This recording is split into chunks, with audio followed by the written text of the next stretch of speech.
नमस्कार मु Vikram Odisha notifications news रे आपण मानकु स्वागत जनाउछे।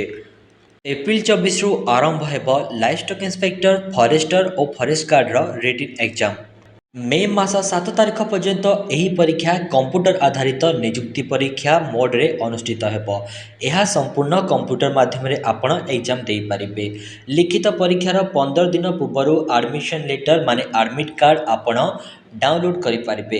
सेतिरे परीक्षा तारीख भेन्यू समय सेंटर बाबद रे उल्लेख करा जिवो। मोट 2712 टी पद पूरण पाई गत वर्ष अक्टोबर मास 20 तारिख रे ओडिशा अधस्थान कर्मचारी चयन आयोग पक्षरु एक विज्ञप्ति प्रकाश पाइथिला।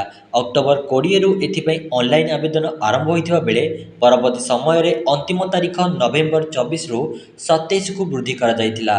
राज्यर विभिन्न जिला सर्कल डिविजन मानकरे योग्य प्रार्थी को नियुक्ति दिया जिवो।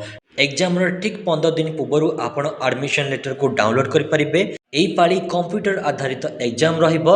एबे ओमार बेस एग्जाम रहिबो नाही।